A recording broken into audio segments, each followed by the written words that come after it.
decía al inicio de la oración, ¿cuántos afligidos hay? A poquitos, qué bueno. Pero si a hablar de aflicción vamos, yo creo que muchos estaremos diciendo, sí, hermano, yo también. Porque la preocupación es una aflicción. En la medida que afecta nuestra vida, todo nos preocupa, ¿verdad? Algunos nos preocupamos más que otros. Algunas preocupaciones de unos no son nada para otros, pero igual no deja de ser una preocupación. Como padres nos preocupamos, ¿verdad? Hay aflicción de padre. Como esposos, de igual manera. Como hijos, como trabajadores, en la manera que lo queramos ver, la preocupación, la aflicción, el problema, las penas vienen y llegan algunas veces a permanecer por mucho tiempo, pero que el Señor nos ayude esta tarde. Hay una porción que quiero que veamos esta tarde y la encontramos en la Epístola a Santiago. Santiago capítulo 1.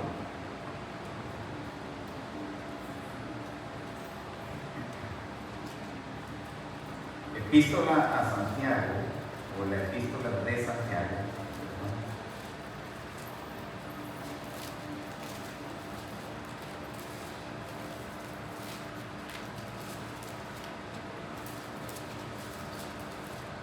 He sentido en mi corazón tener esta serie de mensajes basado en lo que es conocido como las epístolas generales. Muy a diferencia de las epístolas de Pablo, las epístolas de Pablo algunas de ellas son pastorales, algunas de ellas son doctrinales. Y a diferencia de las epístolas generales, no van dirigidas a una iglesia en particular. Las epístolas de Pablo sí. 1 Corintios, 2 Corintios, ambas cartas van dirigidas a la iglesia de Corinto. Efesios, a la iglesia de Éfeso, y así sucesivamente, dependiendo a qué iglesia iba dirigida. Esas son las cartas a las iglesias, a las congregaciones. Hay cartas del hermano Pablo que son personales. Está la carta de Tito, la carta de Filemón. Y en este caso, las epístolas generales incluso no son de apóstoles. Vean las cosas que nos encontramos cuando estudiamos estas epístolas. En particular esta epístola, Santiago no fue un apóstol. Santiago no fue un seguidor de Jesús como lo fue Pedro, Juan, ninguno. O sea, Santiago no fue ninguno de los 12. Y ahorita vamos a ver el desarrollo del mensaje. Pero volviendo a lo que le venía diciendo, vamos a estar estudiando en la medida que vayamos avanzando. Empezaremos aquí con Santiago, luego seguiremos con el resto de las epístolas para contemplar estas 7, que son 7 cartas de las epístolas generales. ¿Ven? Creo que ya llegaron todos, porque ya no hay páginas. Muy bien, Santiago capítulo 1, vamos a leer sus primeros 4 versículos. Dice así la palabra del Señor. Santiago, siervo de Dios y del Señor Jesucristo, a las 12 tribus que están en la dispersión, salud. Hermanos míos, tened por sumo gozo cuando os halléis en diversas pruebas, sabiendo que la prueba de vuestra fe produce paciencia. Mas tenga la paciencia su obra completa, para que seáis perfectos y cabales, sin que os falte cosa alguna. Te damos gracias, Padre, en esta hora, por esta palabra bendita, palabra que es eterna, es perfecta, es santa, es útil, suficiente para lo que tú quieres hacer en el mundo, para lo que quieres hacer en mí y en la vida de cada uno de mis hermanos hoy aquí. Esa palabra viene del cielo, esa palabra ha sido inspirada, ha sido respaldada, ha sido resguardada y celosamente cuidada por tu Espíritu Santo, porque muchos han venido a querer destruirla, hacerla a un lado, hacerla perder valor, interés. Pero tu Espíritu Santo, que Él ha sido el que la ha inspirado, también ha sido su celoso guardián en medio de las luchas, en medio de las guerras, en medio de las generaciones, en medio de los siglos y los años que han pasado.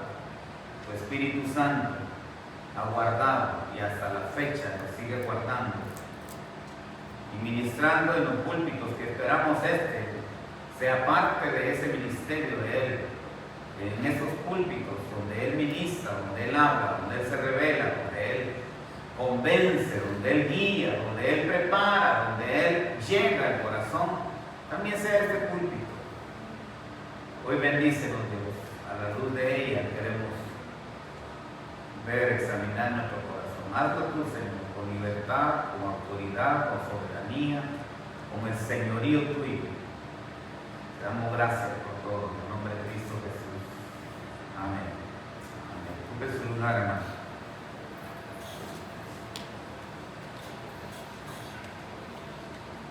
Alguien ha mencionado que especialmente este capítulo, nos habla de una fe viva en las pruebas y tentaciones. Una fe viva en las pruebas y tentaciones. Y todos somos afligidos, todos somos afectados por las preocupaciones, venga de donde venga, ya sea de una prueba o de una tentación. Ambas nos ponen en esa condición. Y el escritor de esta carta, el hermano Santiago, se ha preocupado por revelarnos, por hablarnos, por dejarnos una ayuda, ya que enfrentamos esas aflicciones. Entonces veamos, ¿quién es el que escribe? Yo creo que eso nos va a ayudar bastante. A ver, ¿quién es el que escribe? Porque una carta tiene su remitente, ¿verdad? Cada carta, la que usted escribe, usted es el remitente, usted es el que se inspira a escribir. Bueno, ahora ya casi no, ¿verdad? Ahora más que todo una llamada o un mensaje. Pero hace años, yo no sé si usted alcanzó, yo creo que sí, ¿verdad? Por lo que veo, somos contemporáneos la mayoría.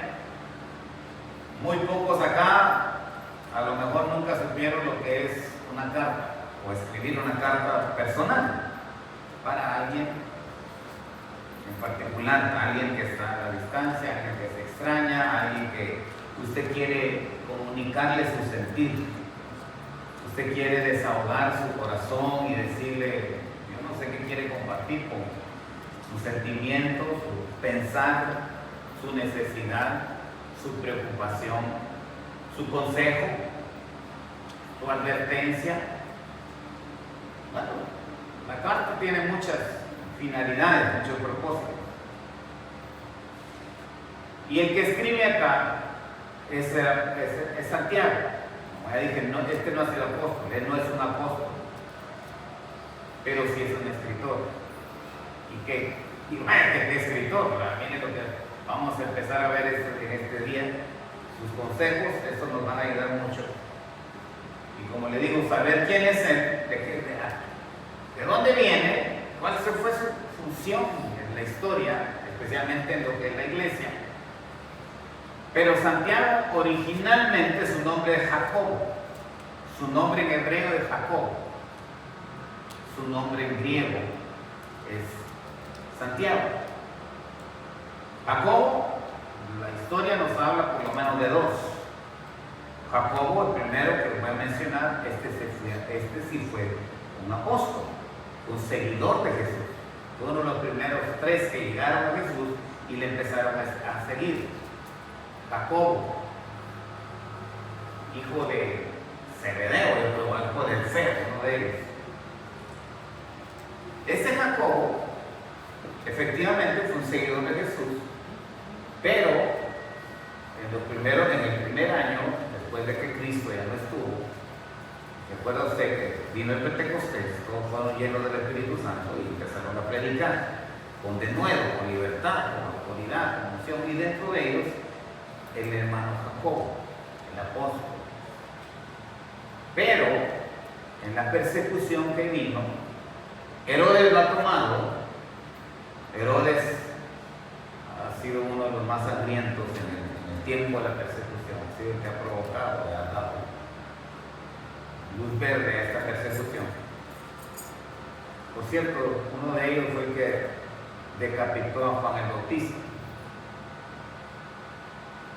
También se encargó de matar al hermano Jacobo. Este fue el primer apóstol que murió. De repente le voy a preguntar esto: ¿quién fue el primer apóstol que murió? No va a decir Juan, porque Juan fue el último. El primer apóstol que murió fue Jacobo, en manos de Herodes. O sea que dentro de los 12, el primero en morir y el primer mártir de los 12 discípulos fue Jacobo. Ahí murió Jacobo.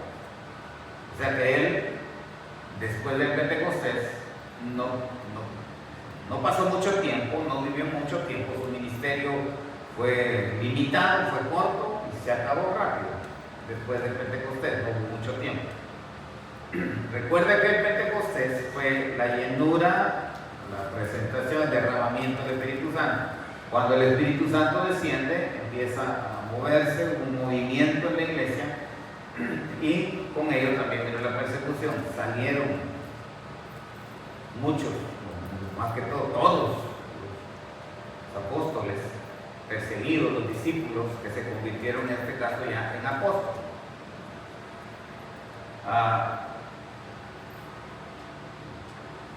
Después que el Espíritu Santo tuvo el control, llenó la iglesia, estos salieron y empezaron los otros hermanos a predicar. Y simultáneamente, cada quien en su lugar, el resto de los discípulos, de los apóstoles, empezaron a predicar. Y para algo que ellos no podían asimilar, no podían entender, porque ellos hasta el momento habían pensado, habían vivido creyendo, teniendo la idea de que solo Israel iba a ser salvo.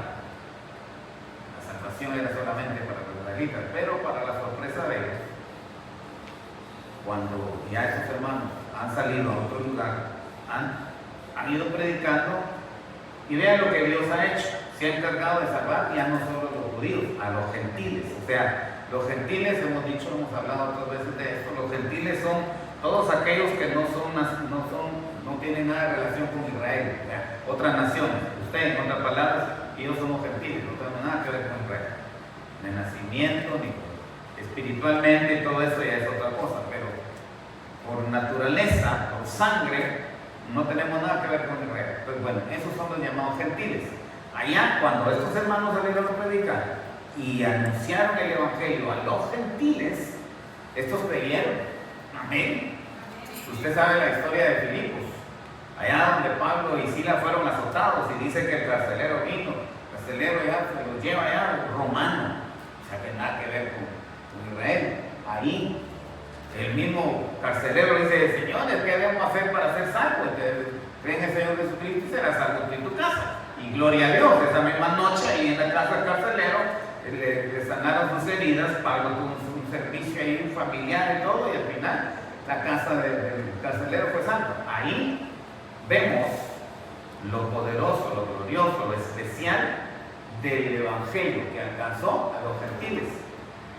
Hoy usted nos gozamos con eso, ¿verdad? Hoy usted celebra esa bendición, porque si no, no estuviera llegando nosotros tampoco.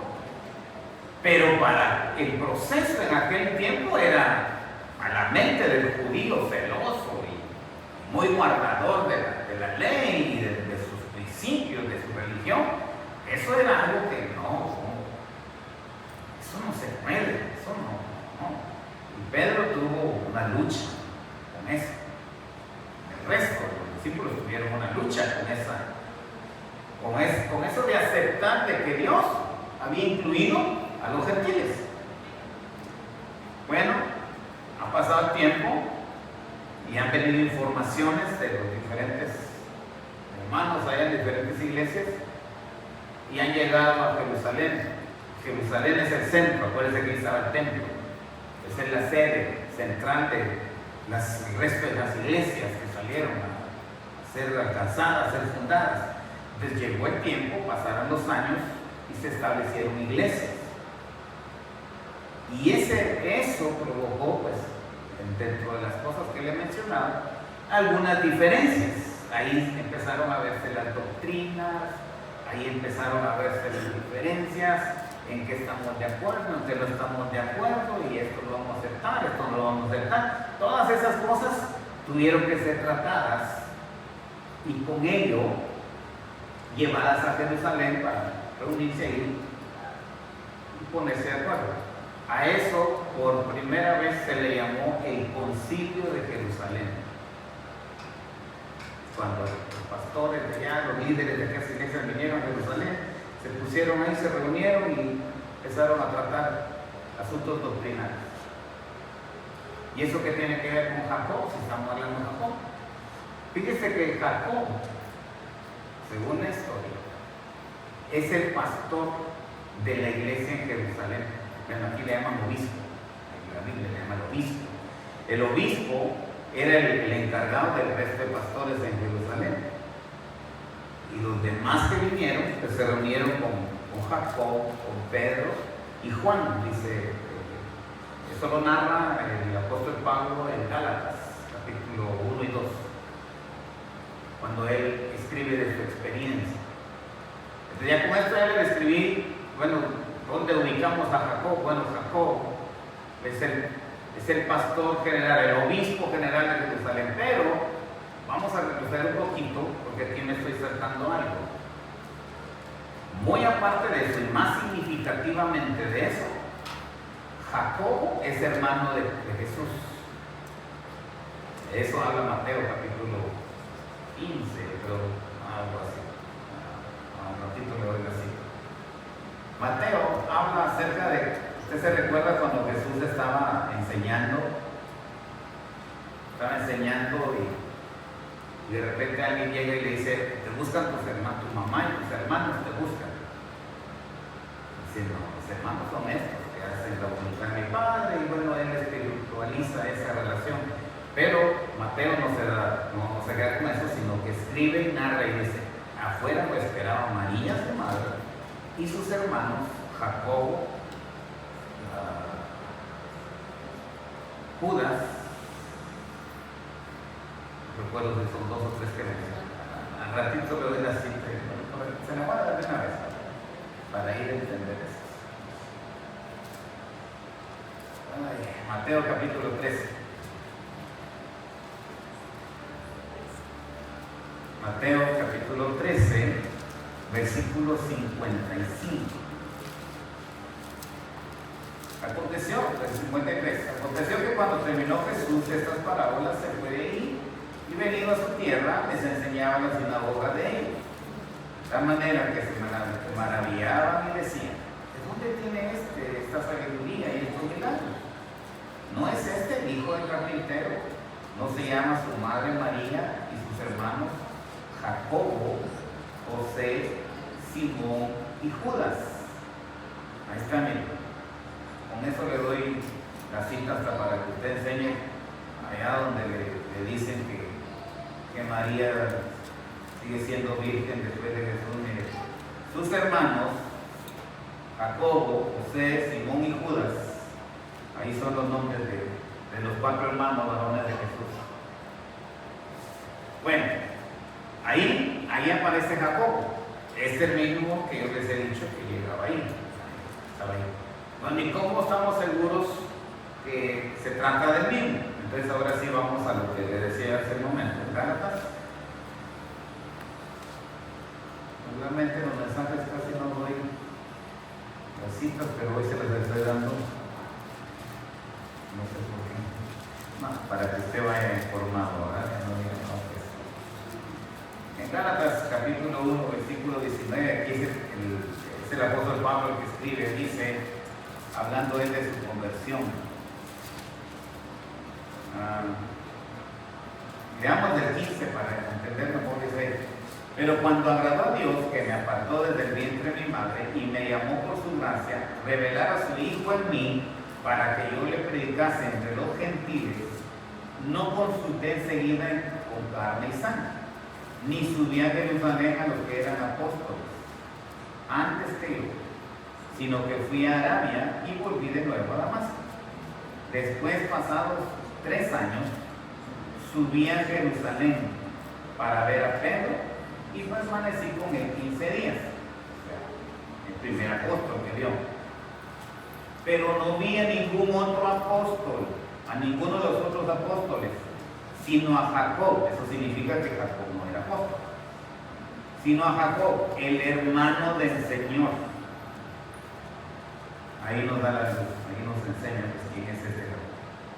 Y más adelante termina el apóstol hablando de Jacob, capítulo 2 y versículo 9.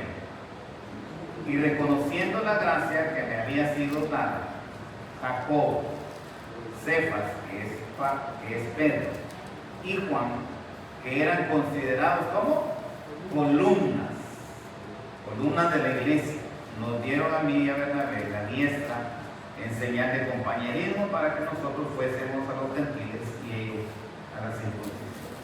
Bueno, en estas cifras entonces ya vemos y ya entendemos mejor a la luz de la palabra de Dios quién es este Jacobo. Amén. Bueno, pregunta de examen, no sé en cuál día ni en qué momento le voy a decir ¿quién es Jacobo? Usted me va a decir no, pues es el hermano de Jesús porque esto y esto y esto dice así. Es también el obispo de Jerusalén porque Pablo dice y esto y eso sí. Es columna, es columna fuerte, baluarte fuerte, o sea, es un líder fuerte en la iglesia, porque también en Gálatas 2:9 dice Pablo esto y esto, ¿verdad? Así me va a contestar, ¿verdad? Pero ese es Jacobo, el mismo que en griego se llama Santiago. Entonces, ya visto quién es el que escribe, ya tenemos claro quién es el que escribe. Miren la manera que escribe, porque hay que ver, ¿verdad? Ahora que ya sabemos quién es el de Santiago, dice Santiago, siervo de Dios y del Señor Jesucristo. Hasta ahí nada más. Ahí bien hubiera estado y nadie le hubiera contradecido ni nadie le hubiera hecho ningún reclamo si él dice Santiago, hermano de Jesús, ¿qué hubo? Hijo de María, la misma mamá de Jesús. Él no da esas cartas de presentación, él no da esas referencias que con sobrada razón las hubiera escrito, ya las hubiera registrado y hubiera sido bien aceptado, bien visto, porque es la verdad. Pero no, él no se presenta de esta forma. Él entonces, en una manera de humildad, pero más que de eso, como una manera de alabar el nombre de Dios por el privilegio que tiene, no de ser hermano de Jesús, sino por el privilegio de ser un siervo, de ser un trabajador, de estar sujeto, de ser un esclavo de Jesús.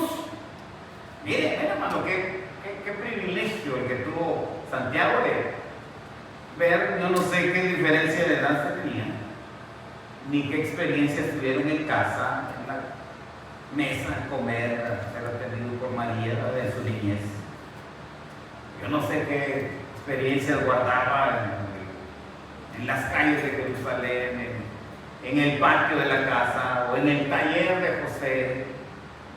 Yo no sé qué experiencia, qué recuerdos guardaba Santiago de esos momentos que si los hubiera mencionado acá hubieran quedado como algo que estuviéramos saboreando. Yo les aseguro, si Santiago se hubiera preocupado por escribir, miren que esto y esto, hubiera compartido alguna experiencia vivida en su relación como hermano, en calidad de hermano de Jesús, nos hubiéramos gozado con esto, hermano.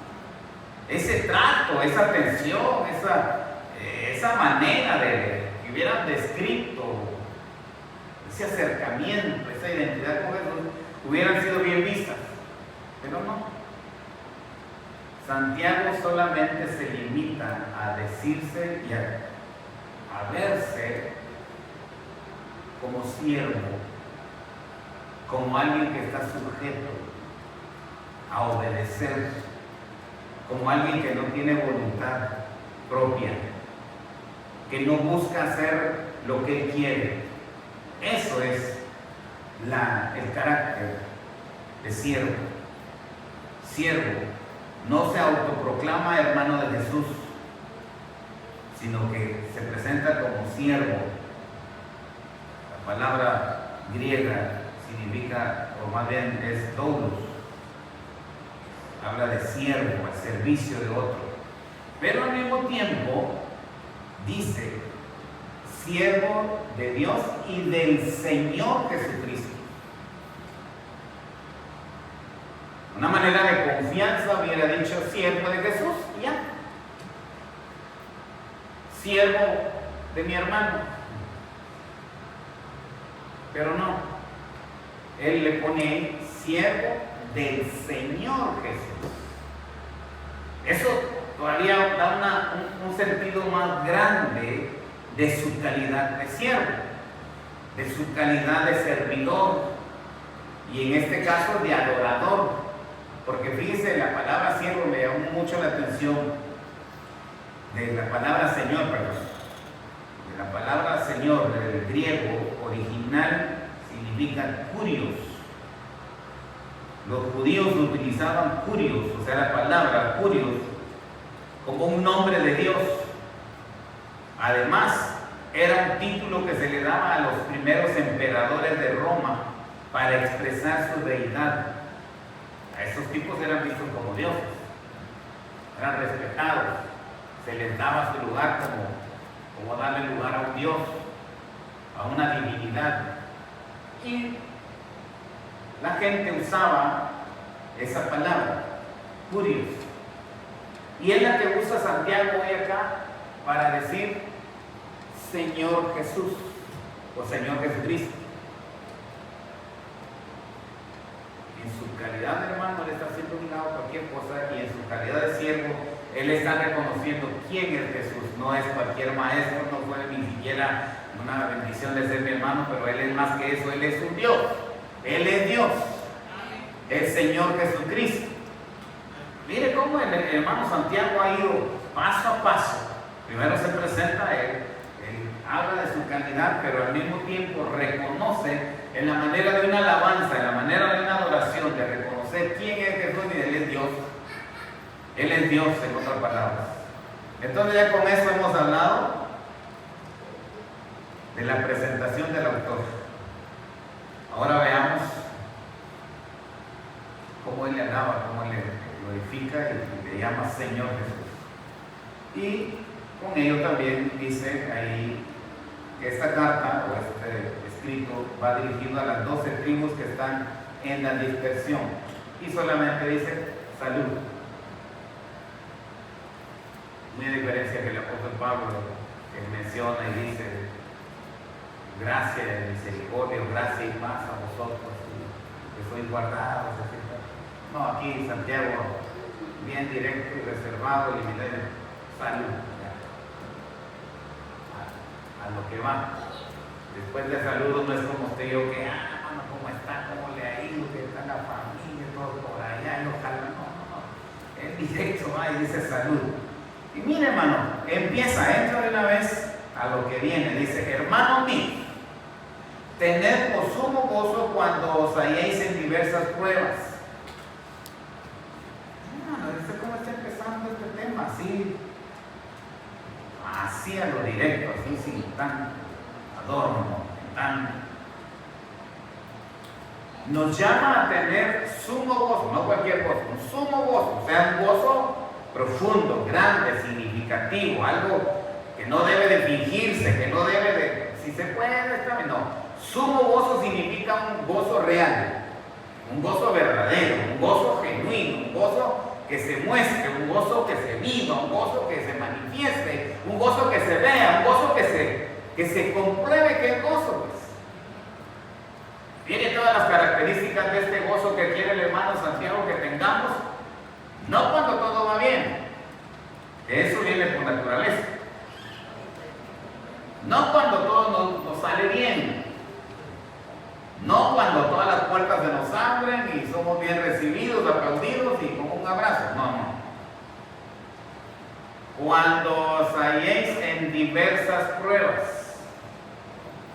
Mire cómo dice, cuando os halléis, no dice por si llegan las pruebas o cuando lleno. Cuando os halléis en diversas pruebas. Tiene que haber un gozo. Y ahorita usted dice, ay, amén, pero si usted supiera, amén, pero ay, más que amén, ay, de queja, de dolor, ay, de sentimiento, ay, no puedo, solo porque el hermano dice que decir amén, o solo porque modo, pero si usted supiera, y si Santiago sabe, y más que Santiago, Dios sabe, Dios conoce, porque miren la manera que habla, miren la forma que nos escribe, dice, tener por sumo gozo cuando os halléis en diversas pruebas. Una solicitud. Ay, qué solicitud, o sea, una manera de pedir las cosas, que tengamos gozo. Por eso que nos menciona que cuando os halléis, nos habla de un punto muy importante. Que las pruebas son inevitables. Y de eso tenemos que estar conscientes. Y no por venir a la iglesia, o no por aceptar al Señor, no por cambiar de religión, no por cambiarse de iglesia, no por aguantar la iglesia, no por ni modo, tenemos que, no es por eso que nos vamos a evitar problemas, al contrario. Discúlpeme que a lo mejor lo desanime o me provoque cierto, pero aquí, hermano, la vida del cristiano no es una vida libre de problemas. Si alguien se lo mencionó, se lo pintó de esa manera, se la pusieron mal pintada, mal revelada, mal presentada, mal informada, mal predicada, mal interpretada, si en algún momento lo sacaron de la Biblia, porque no sé dónde lo sacaron, pero la Biblia, Cristo mismo, en sus palabras textuales, habla de que en el mundo tendréis aflicción. Pero antes de llegar a esa porción de Jesús, miren, Salmo 34, 19 dice, muchas son las aflicciones del justo, muchas. El escritor de Salmos, Salmo 34, 19, muchas son las aflicciones. Yo creo que esa ya la había oído usted, ¿verdad? Muchas son las aflicciones. Pero de todas ellas, mire qué precioso termina aquí el escritor, de todas ellas le librará el Señor. Amén. Pero hay una porción, y a mí me sorprendió mucho, como Job, usted conoce la historia de Job, ¿verdad? Mire lo que escribe Job. Vamos allá a Job, como tenemos tiempo. Job capítulo 5.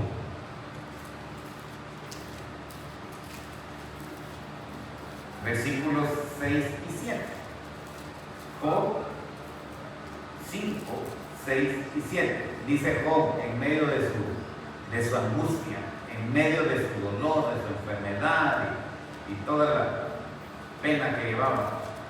Porque la aflicción no sale del polvo, ni la molestia brota de la tierra.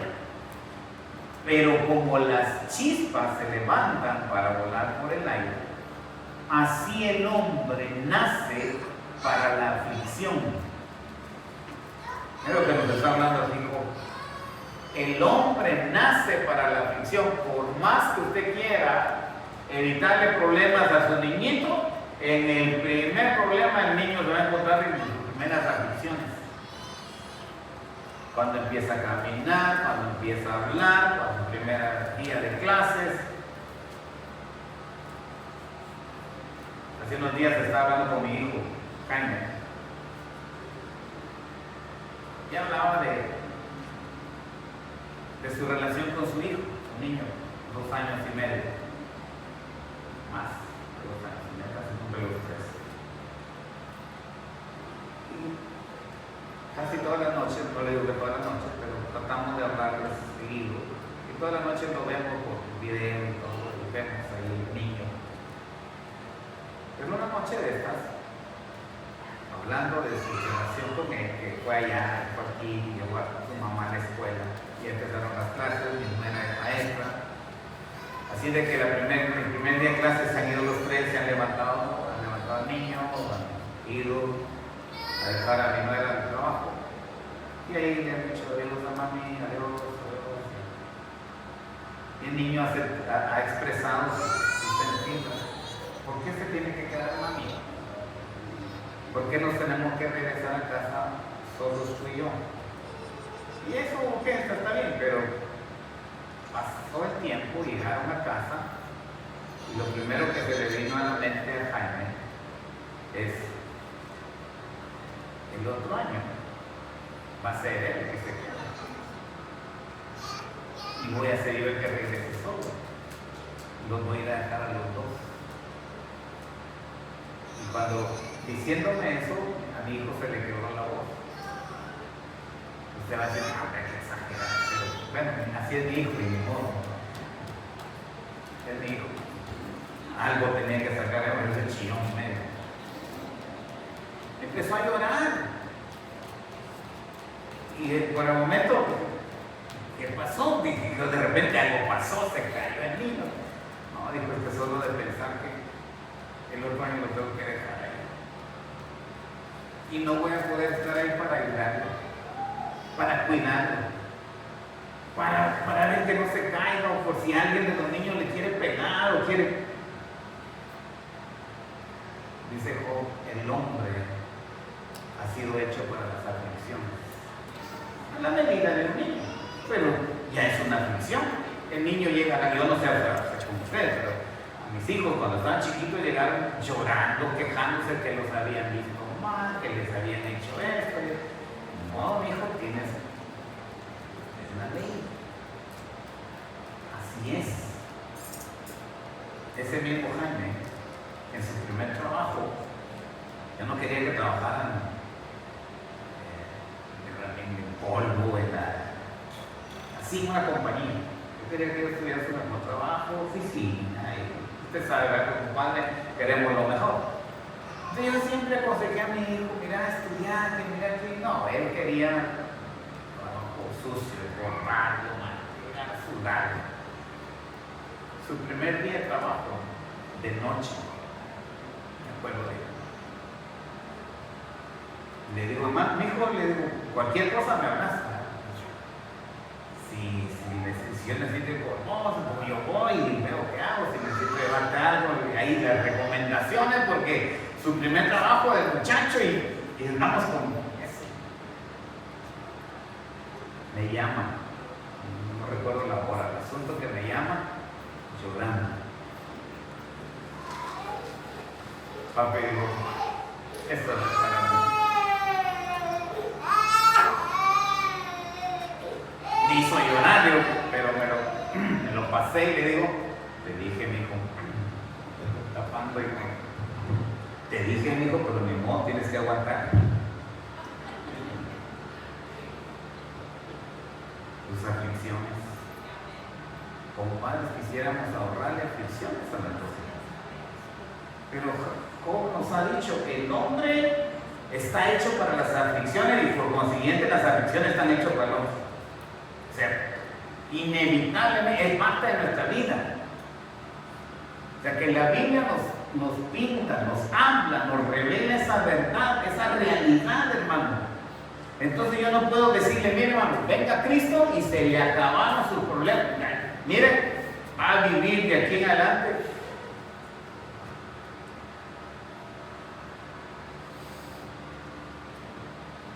Juan 16:33, Jesús, mire, Jesús habla y dice, estas cosas os he hablado para que en mí tengáis paz. Es la manera de que empieza a preparar lo que va a decir. Él está diciendo, he hablado para que en Él tengamos paz. O sea, en lo que Él ha dicho, en lo que Él dice, en lo que Él revela, en lo que Él promete, hay paz. Estas cosas os he hablado para que en mí tengáis paz. Punto. En el mundo tendréis aflicción, pero confiad en mí. Yo he vencido el mundo. Amén. Esa es la gran diferencia. Esa es la gran verdad de Jesús. Esa es la gran verdad de nuestro Dios.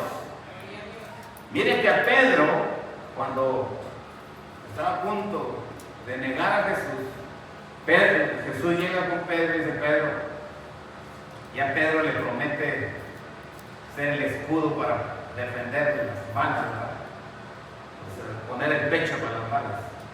Pedro le dice, no, Señor, si esto se va, yo me quedo y aquí, contigo hasta la muerte. Pedro le dice, Señor, hoy mismo antes que cante el gallo vas a negar. Pedro no le cae todavía. Y Jesús le dice, Pedro, el diablo ha pedido tu alma para zarandearte, Pedro. O sea, lo que te viene, Pedro, no es cualquier posible, no es un dolor de muela. No remedia todo dolor de muela. Pero lo que te viene, Pedro, no es un dolorcito cualquiera, no es zarandearte. El diablo te ha pedido para hacerte pedazos, Pedro. Y Jesús no hace nada, Jesús no se va a poner ahí para que a Pedro no le pase nada, ¿no? Bueno, hubiera sido, ¿verdad? Y cómo nos hubiera gustado, porque entonces sí reclamamos, entonces sí pedimos, así como hiciste con Pedro. No, pero Jesús no hizo nada con Pedro. Una cosa así, dice Pedro, y le he rogado al Padre, yo ya pedí por ti, hice una oración de intercesión, y mire la oración, dice, que tu fe no falte. La aflicción viene, y esa nadie te lo quita. Es más, dice la Biblia que para eso estamos hechos, para eso estamos vivos, para eso estamos aquí, capacitados, formados, dotados, hechos para soportar cualquiera que sea la aflicción. Y a eso agréguele que lo que la palabra de Dios dice, que no nos ha sobrevenido prueba, tentación, tribulación, angustia, enfermedad, que usted no sea capaz de aguantar. Discúlpeme, le pesa, le duele, ya no puede, pero la Biblia dice que usted está hecha para aguantar, en otras palabras. No nos ha sobrevenido ningún problema, ninguna tristeza, ninguna aflicción, ninguna situación adversa, contraria, que sea incómoda, usted no sea capaz de aguantar. Así de que echarle ganas, porque Él ha prometido estar con nosotros. Bueno, ya se nos fue el tiempo, apenas estamos empezando, porque mire el versículo 4. El 3, sabiendo que la prueba de vuestra fe produce paciencia. Fíjense que nos hubiera gustado mejor, yo no sé si en otro tiempo, en otro momento, que el apóstol Santiago nos hubiera dicho, sabiendo que la prueba produce fe, o produce que Dios haga algo, produce que Dios nos cuide, produce que Dios entre en acción para ver qué hace con nosotros. O sea, en otras palabras, esto no es un asunto de que Dios tenga que hacer algo. La prueba de nuestra fe produce paciencia. No hubo ningún amén, ya sabía. La aflicción suya, nuestra tristeza, nuestro dolor, eso que no quisiéramos que ya se termine, tiene un propósito bien clarito, que si no lo terminamos hoy de ver, lo terminaremos los domingos. Porque ese problema que usted trae, hermano, hermana, eso tiene un propósito que Dios no ignora. En otras palabras, usted no está ignorado en esa situación.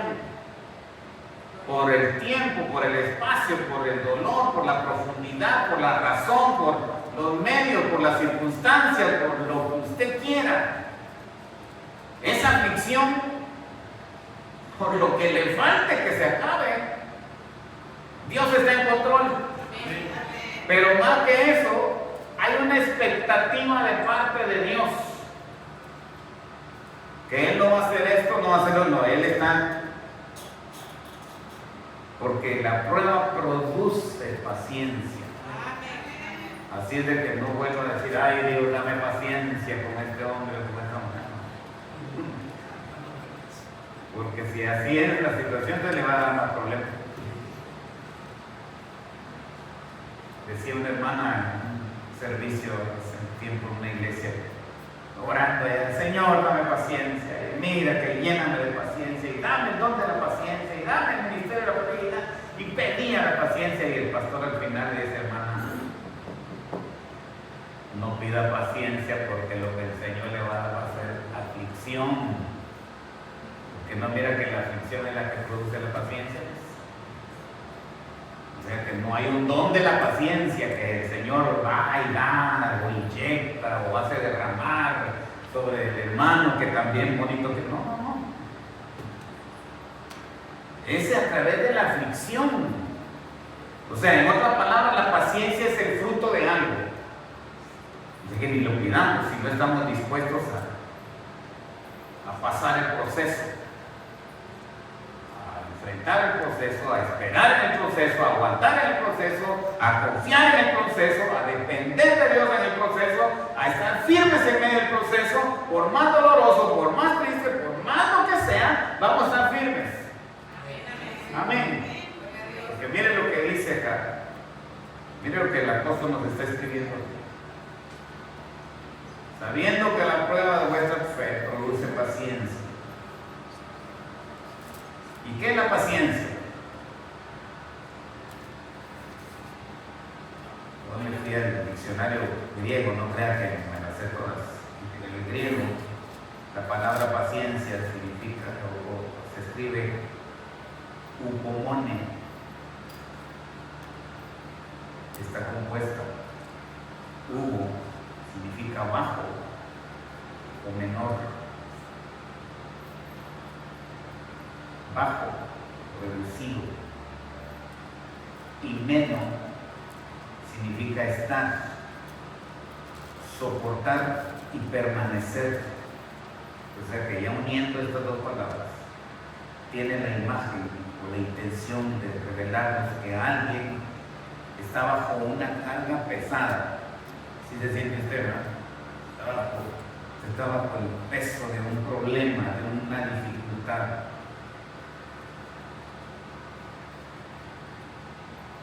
Pero está resuelto a permanecer ahí y no salir huyendo, que es lo mejor, ¿verdad?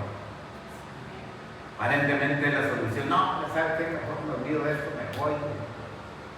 Por eso muchos divorcios, por eso muchos abandonos de hogar, por eso muchos abandonando la iglesia, muchos abandonando ministerio, muchos dejando el llamado del Señor, muchos abandonando porque no aguantan el peso. Muchos renunciando a muchas cosas, muchos suicidios, muchos abandonos,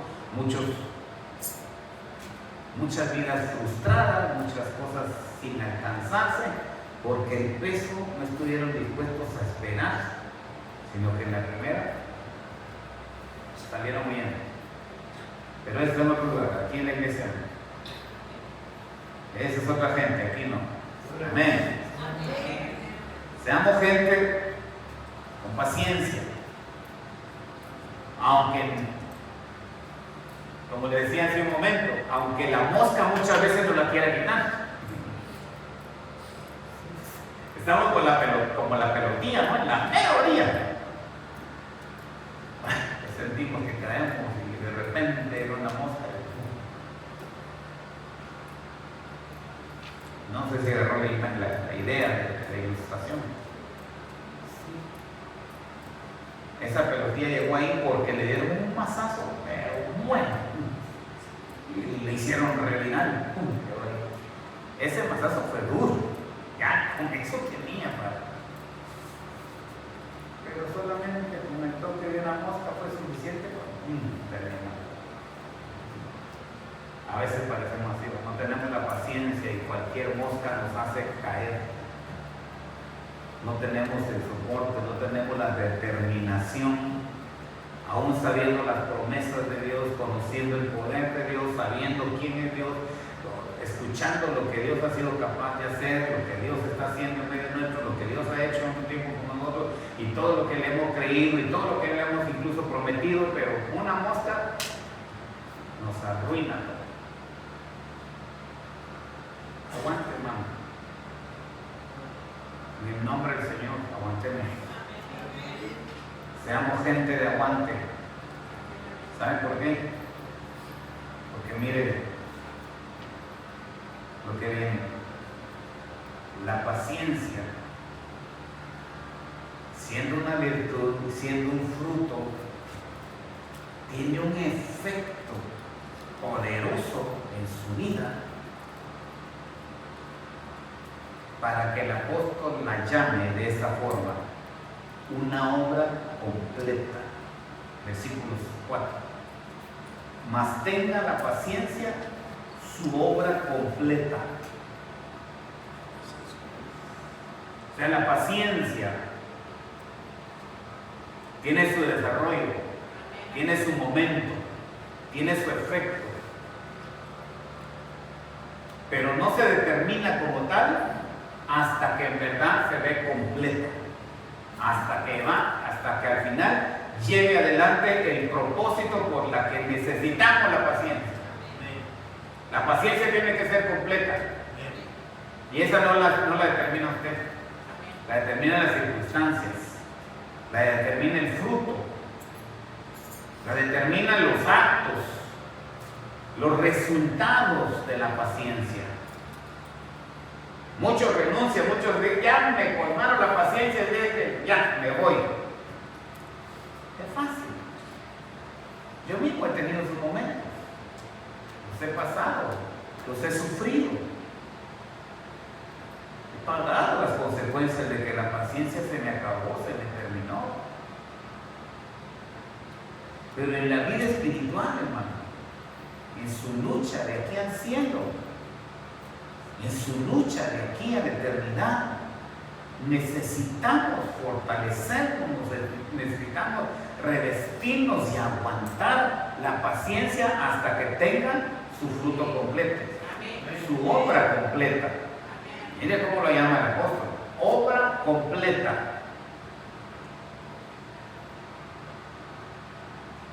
Me gustó mucho este pensamiento y dice: si las dificultades se reciben con incredulidad y quejas, oigan, si las dificultades, cualquiera que sean, yo no sé, vea usted, analice usted en su vida, en su casa, si las dificultades se reciben con incredulidad y quejas, las pruebas producirán amargura y desaliento.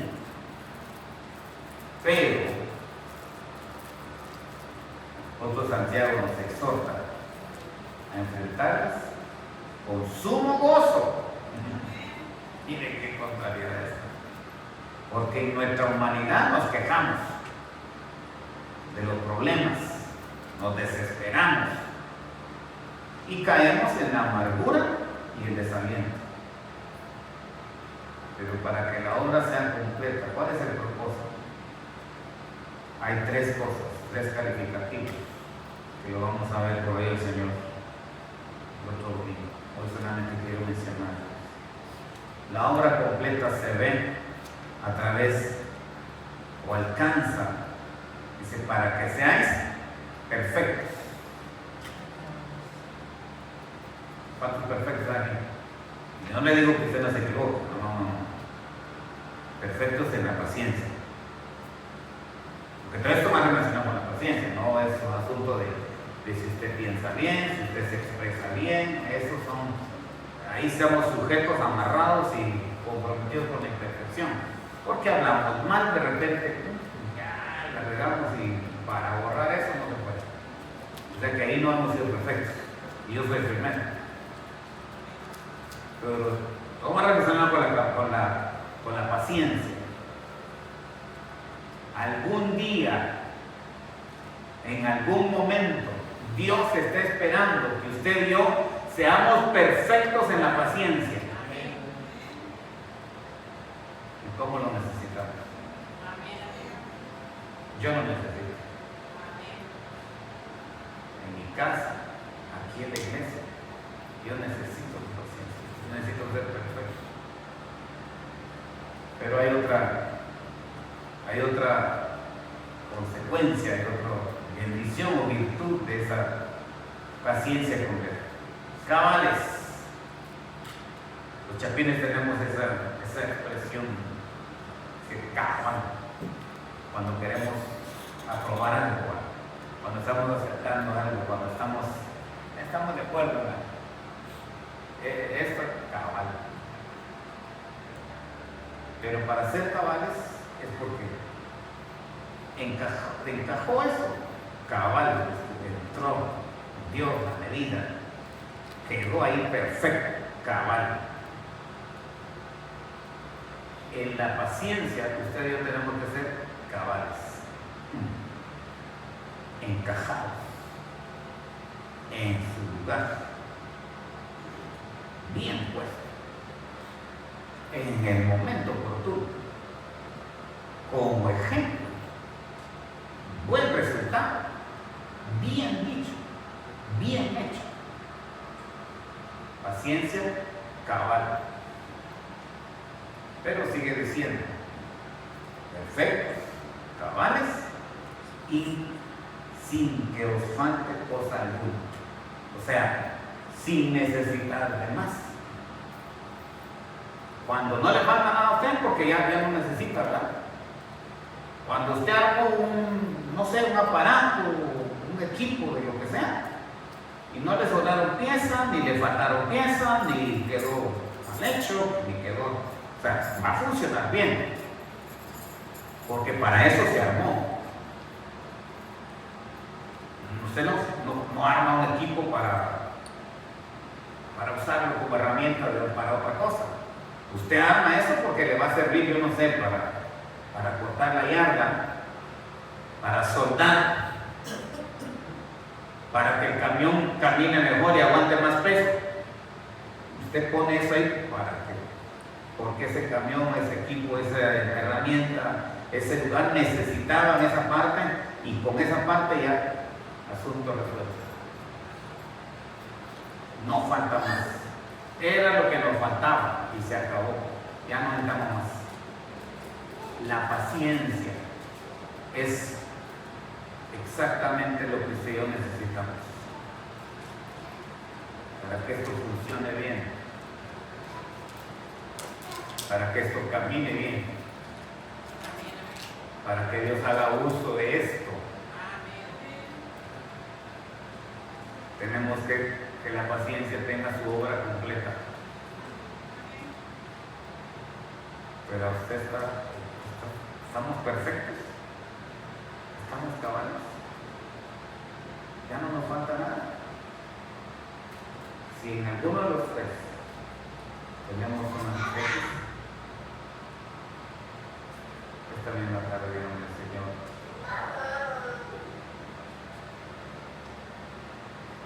Yo quiero llegar a esa hora perfecta. en este proceso, Dios. En medio de este proceso tan difícil, en medio de estas circunstancias que me son adversas, me limitan, me cansan, me agotan, me desesperan. Algunas veces he querido renunciar. En mi mente lo he hecho. En mi actitud lo he hecho. Poco me ha faltado para terminar de renunciar al 100%. Pero esta palabra ha llegado a tiempo para hacerme aguantar,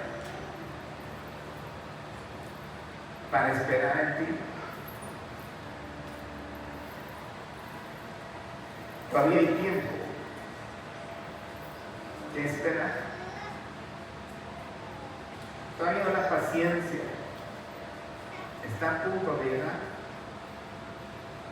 Y en mi desesperación no quiero perder la oportunidad de que esa paciencia tenga su obra completa en mi vida. Quiero tener esa paciencia como fruto de esperar en ti. Quiero gozar esa paciencia como fruto de confiar, de esperar, de creer, de descansar en ti. Soy padre, soy esposo, soy trabajador, pero también soy tu hijo. Y en cada una de esas etapas, en cada una de esas áreas de mi vida, yo quiero que la paciencia complete su obra en mi vida. Quiero tratar bien, quiero hablar bien, quiero solucionar bien las cosas. Quiero avanzar en este crecimiento. Quiero avanzar en este establecimiento de la paciencia en mi vida. No me he gozado las aflicciones, al contrario, me han amargado, me han entristecido, he dudado incluso si estoy en el lugar correcto, si es cierto que el Evangelio funciona. He dudado de todo eso. Ayúdame a enfrentar este proceso con gozo, sabiendo que estoy en un proceso donde la paciencia llegará en su momento a tener una obra completa en mi vida. Quiero tenerla, Dios. Quiero gozarla, quiero experimentarla, quiero compartirla, quiero revelarla, quiero manifestarla. Que otros vean que yo sea la prueba de que hay una paciencia que es alcanzable, es deleitosa, es real. Porque si está en tu palabra es algo que se puede. Gracias por esta tarde. Gracias por este momento. Gracias por mi hermano, mi hermana que vino. Gracias por el corazón que atendió el consejo de tu palabra. Hoy vuélvenos a casa conscientes de que estamos en un proceso que nos va a enseñar a ver tu gloria y contemplar una obra que tú estás esperando que se complete en mi vida. Gracias. A ti la honra y la gloria. En el nombre de Cristo Jesús.